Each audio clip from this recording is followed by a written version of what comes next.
Buenas tardes, confinados. Bienvenidos al programa del día de hoy. Sean bienvenidos y bienvenidas todos y todas las que en este momento nos acompañan una vez más para llevar este programa de reflexión bíblica, confinados. Hoy entonces tenemos un tema bastante interesante, así que les invito a que también copien el link y inviten a otras personas a ver nuestro programa de hoy de confinados. Hoy hablaremos acerca de la elección incondicional. Eso es lo que estaremos hablando el día de hoy. Un tema, por cierto, controvertido o controversial. Un tema que es bíblico, muy bíblico, y no podemos ignorar entonces esto que la escritura nos enseña. Ciertamente es bíblico lo que vamos a hablar y pedimos al Señor nos dé toda sabiduría para poder entonces comprender lo que nos enseña la escritura acerca de la elección incondicional. Saludo entonces a los que van entrando, a Glorita Cortés, a Hugo Alberto Castañeda, a Alba Fisco. También tenemos a Moni Alejandra Arias. Eh, bueno, aquí voy saludando a los que van ingresando. A John Díaz, bendiciones John, en la tarde de hoy, tarde para los que estamos en vivo a través de Facebook Live, los que verán en diferido, pues, y los que ven en otro país, le podemos decir buenos días, buenas noches quizá.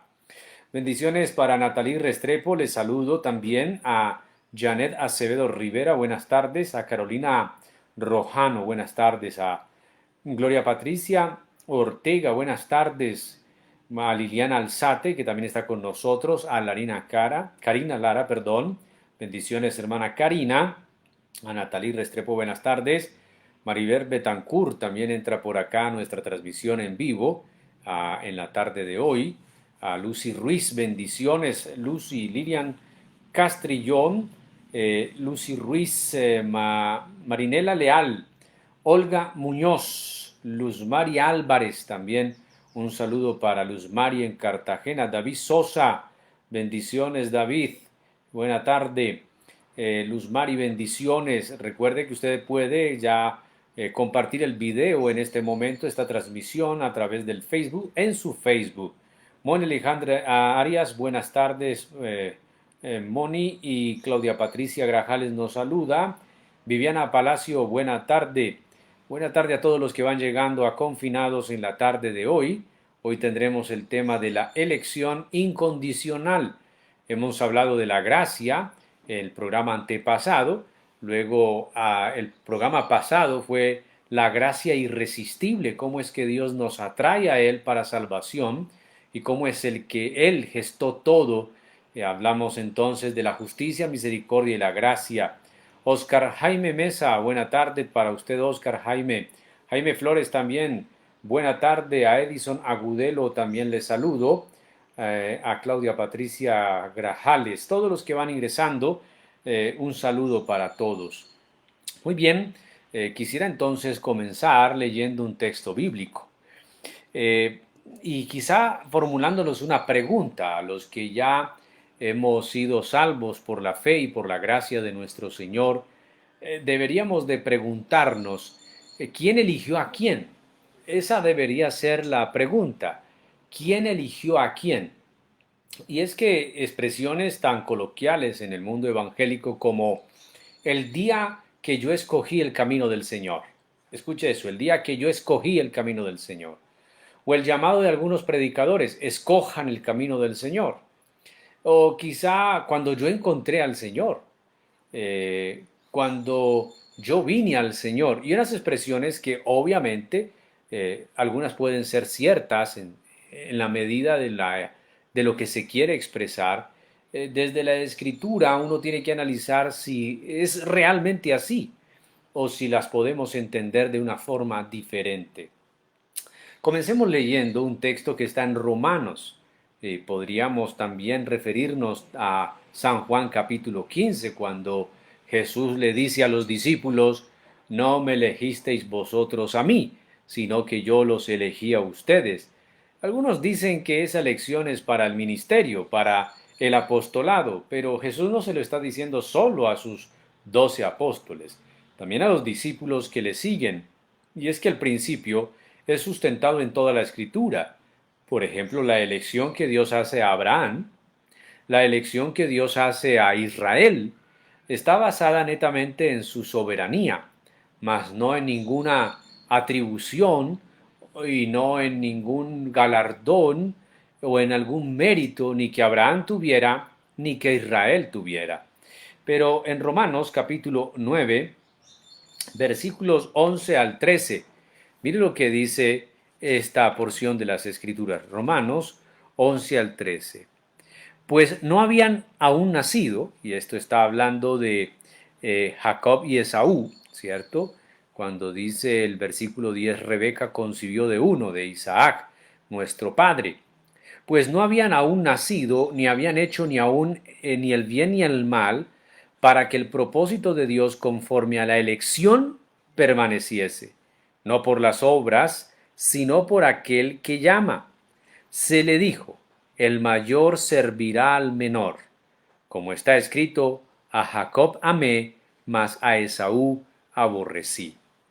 Y es que si leemos la historia en el Génesis, cuando Rebeca estaba en embarazo, estos dos muchachos peleaban allí, estos mellizos peleaban allí, y Dios había dicho que el mayor serviría al menor.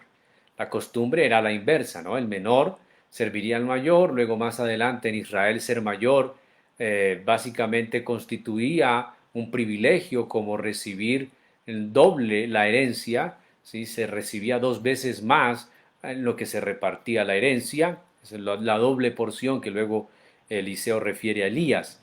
Pero en este texto, el apóstol Pablo está hablando acerca de la elección de Israel y acerca de cómo Dios elige y cómo esa elección se basa en su soberanía, mas no en el mérito del que es elegido.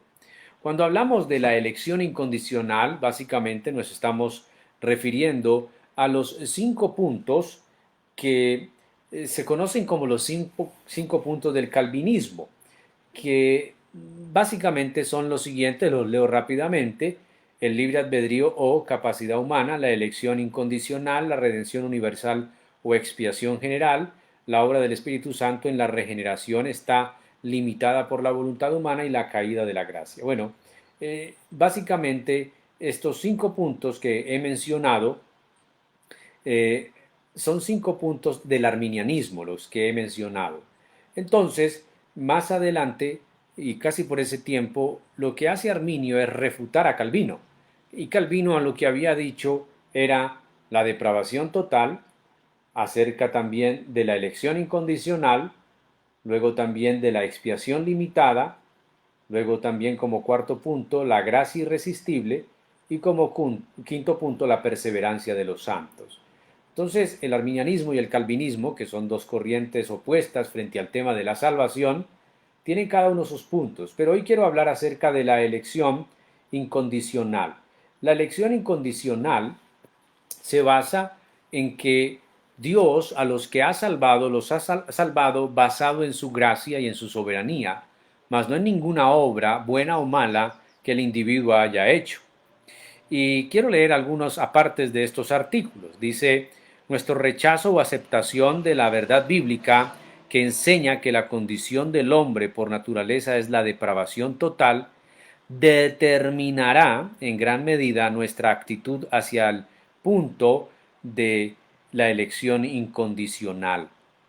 Esto quiere decir, si nosotros creemos que el hombre es bueno, si nosotros creemos que hay una bondad en el hombre y que algo de esa bondad lo invita o le llama a tener la salvación o a obtener la salvación, si creemos que el hombre es inclinado a lo bueno, obviamente la doctrina de la elección incondicional no sirve, porque esa parte de bondad que tiene el hombre, esa parte de bondad que hay en él, pues simplemente le podrá ayudar a ser salvo y a elegir a Dios o a rechazarlo.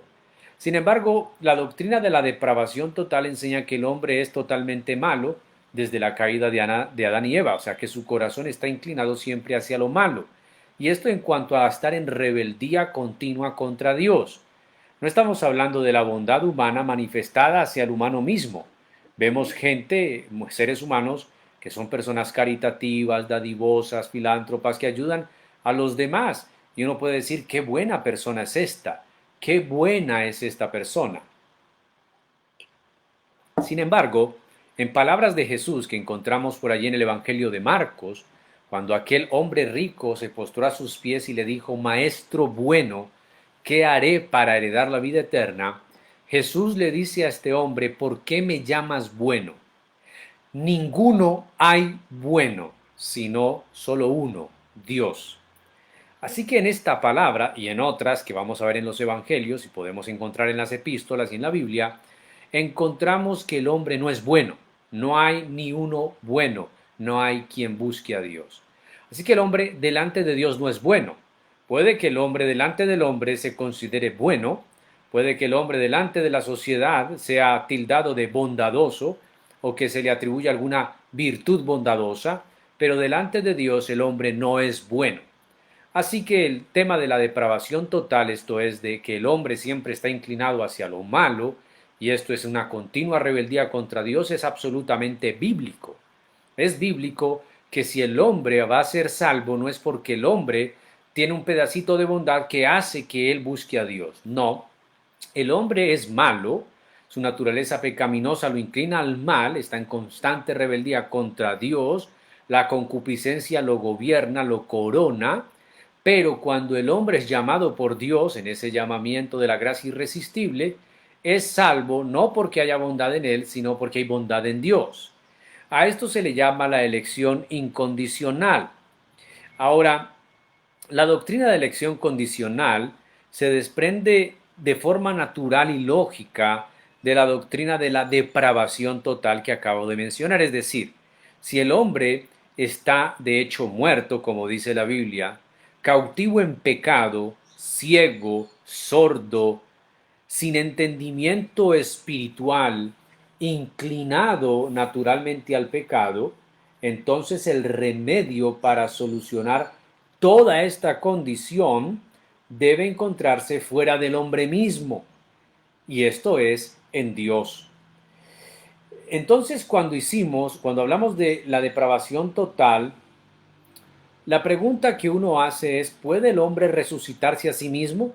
O hablemos, porque el hombre está muerto en sus delitos y pecados. ¿Puede el hombre resucitarse o puede el hombre salvarse a sí mismo? La respuesta inevitable es no, por supuesto. Sin embargo, si algunos hombres o mujeres son resucitados de su muerte espiritual, y esto es, nacidos de nuevo, el término que Jesús utiliza en San Juan 3, y puesto que ellos no son capaces de llevar a cabo esa obra por sí mismos, entonces debemos concluir que fue Dios quien los resucitó espiritualmente. Y de hecho es así. Nadie puede nacer de nuevo a sí mismo. Nadie puede salir de la muerte por sí mismo. Tiene que ser sacado de allí, tiene que ser levantado de allí por alguien más fuerte que él, y ese alguien más fuerte que él y más grande que él se llama Dios.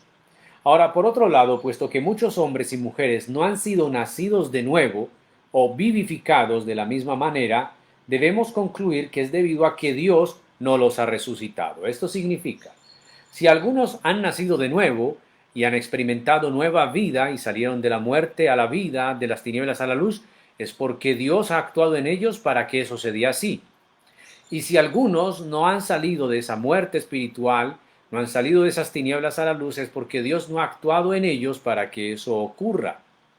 Si el hombre es incapaz de salvarse a sí mismo, ya que la caída de Adán fue la caída total, y si solo Dios puede salvar, y si no todos son salvados, entonces la conclusión debe ser que Dios no ha elegido salvar a todos.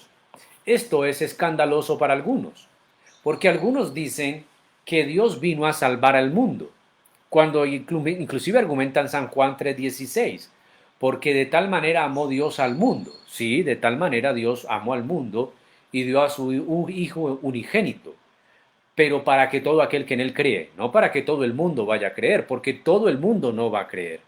Dios ama al mundo, entrega a su Hijo, pero todo aquel que en él cree es el que será salvo. O sea que aunque Cristo venga al mundo por el amor del Padre, no el mundo será salvo, solo a todo aquel que en él cree. Y es por eso que en la Biblia encontramos una y otra vez que Jesús no va a morir por todos. Cuando vemos a Jesús en la última cena, Él toma la copa diciendo: esta copa es el nuevo pacto en mi sangre que por muchos es derramada, no por todos. La verdad sea dicha, no todos serán salvos. ¿Por qué? Bueno, porque el corazón del hombre está endurecido, está inclinado al pecado.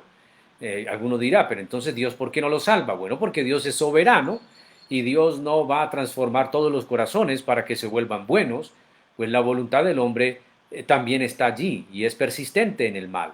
Solo que cuando una persona es llamada de tinieblas a luz, lo es no porque esa persona sea buena, sino porque Dios soberanamente así lo quiso.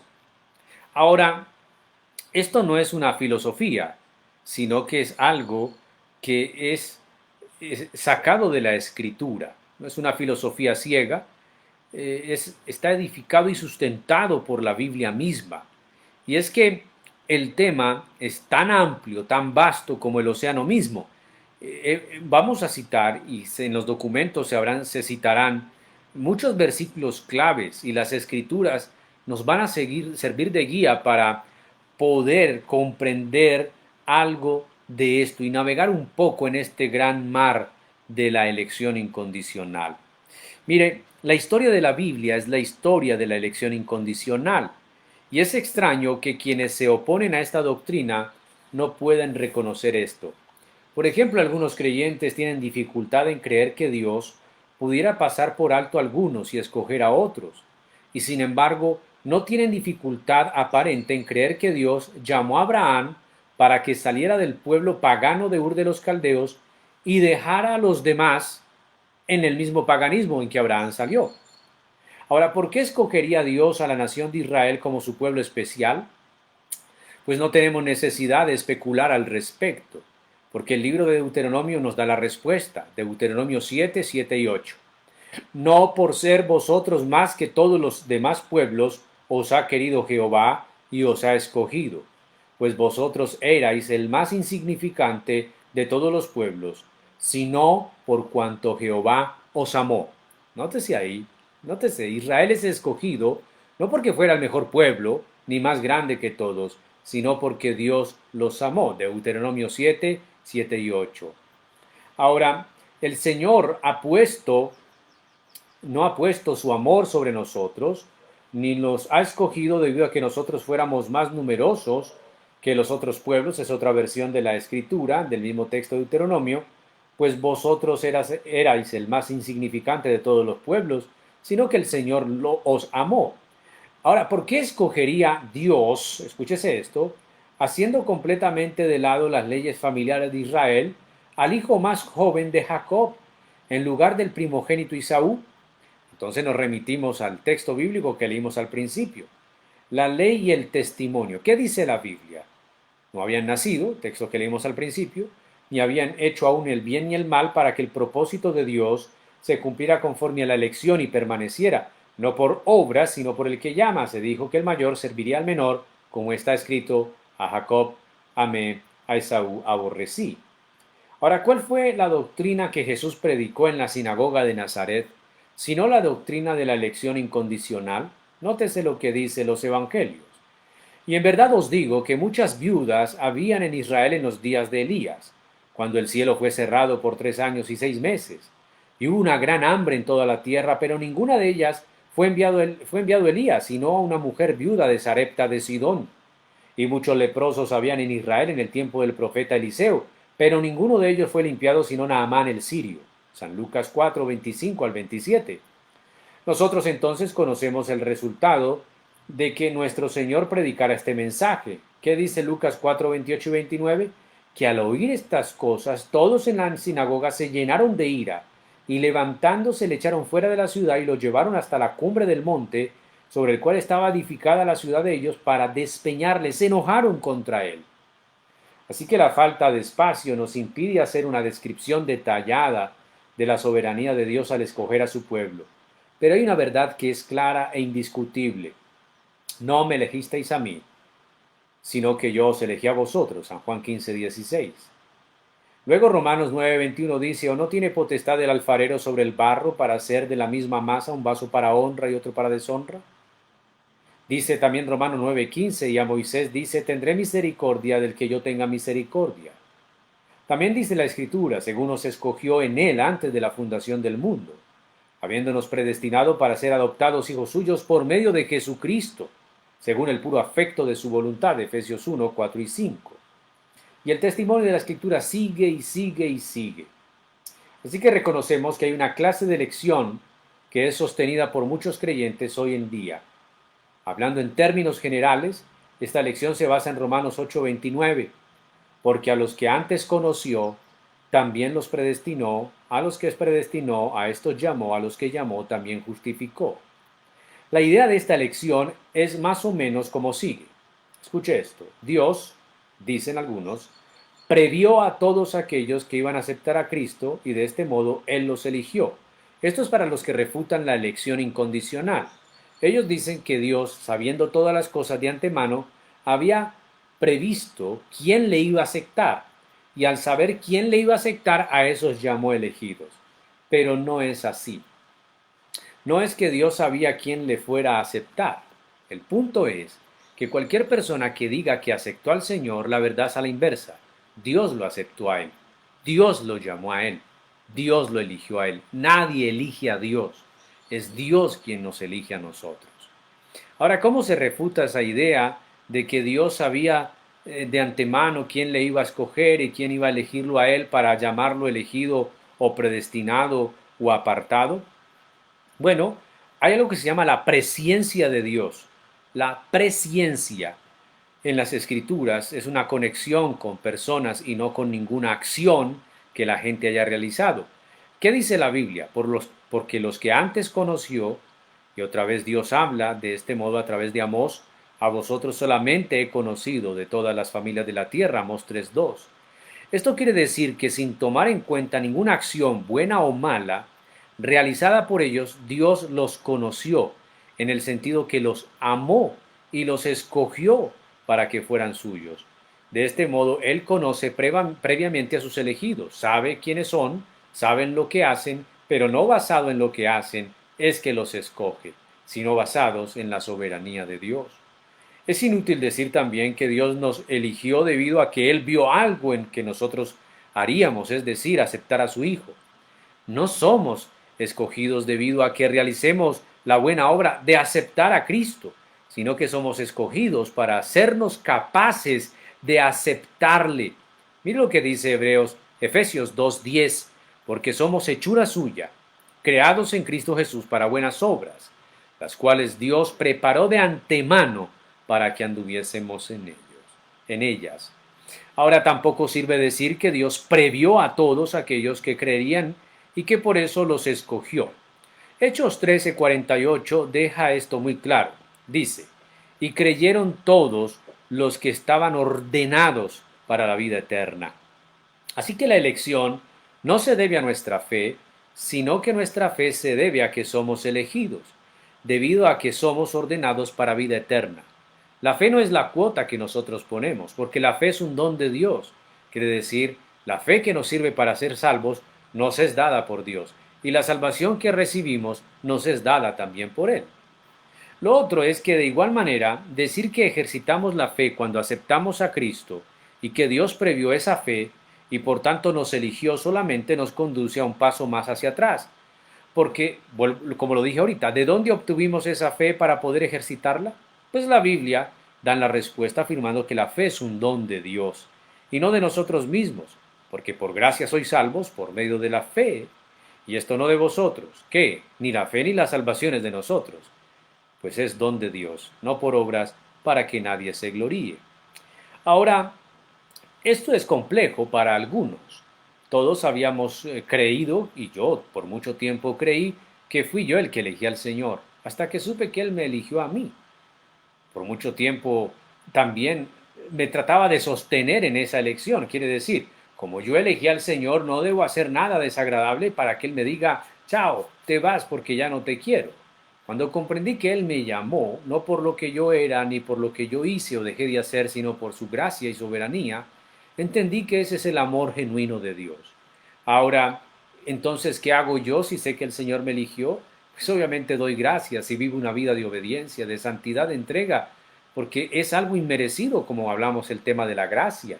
Ser salvos sin tener mérito, sin merecerlo, debe despertar en mí una acción de gracias enorme, una gratitud infinita hacia mi Salvador y mi Señor.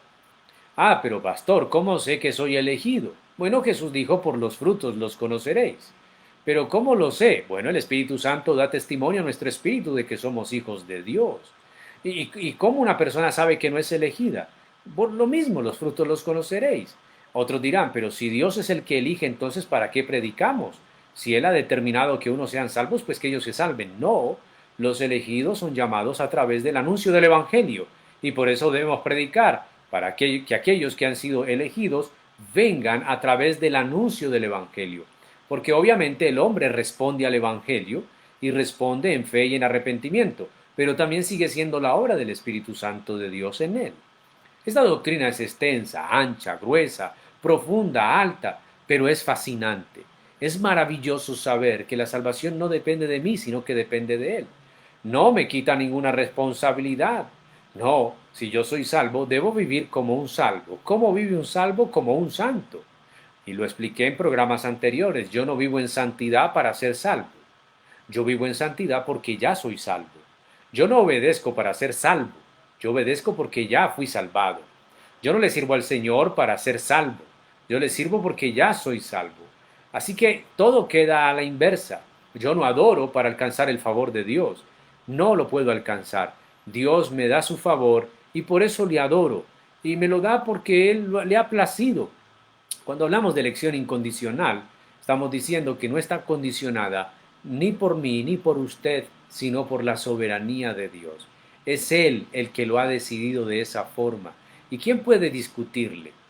Entonces a Jacob amé, a Esaú aborrecí. No habían nacido y Dios ya había elegido. ¿Y el barro le puede decir al alfarero, ¿por qué me haces así? No. ¿Quién puede altercar con Dios? A Moisés se le dijo, del que quiero tener misericordia, tengo misericordia, el que quiero endurecer, endurezco. Es un Dios soberano. Ahora, yo creo en la elección. Yo creo que mi salvación no depende de mí. Ya no deshojo margarita, seré salvo o no seré salvo. Comí un pedazo de morcilla. Si bien el Señor me salvaré, me condenaré.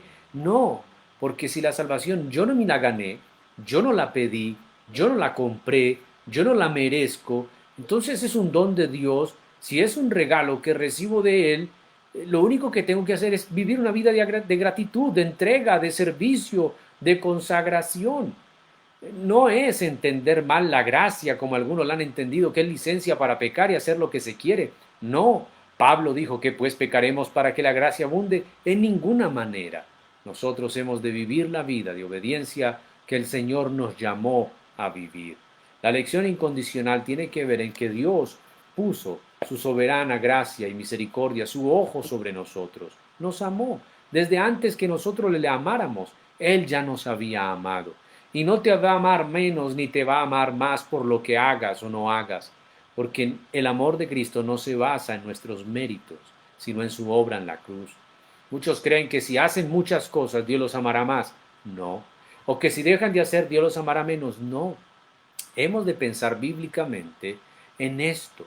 El amor de Dios tiene una sola medida y es la cruz de Cristo, ni más ni menos. El sacrificio del Calvario, esa es la medida del amor de Dios para con nosotros.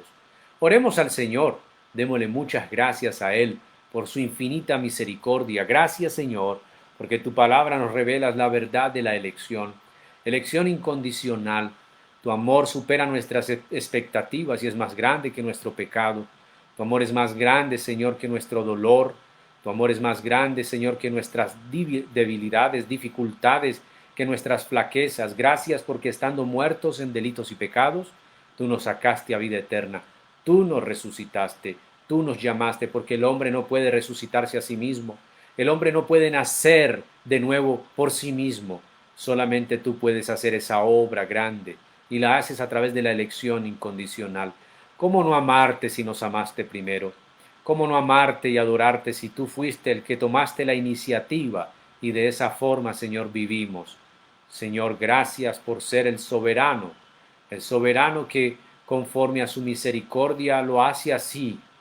No lo entendemos y es que nuestro llamado a ti no es a entenderte, tú eres Dios, tú eres creador, nosotros criaturas, tú eres poderoso, nosotros somos limitados, tú eres eterno, nosotros somos mortales, pero nos has dado eternidad por la salvación de Cristo. Te damos mil gracias en Cristo Jesús. Amén y amén.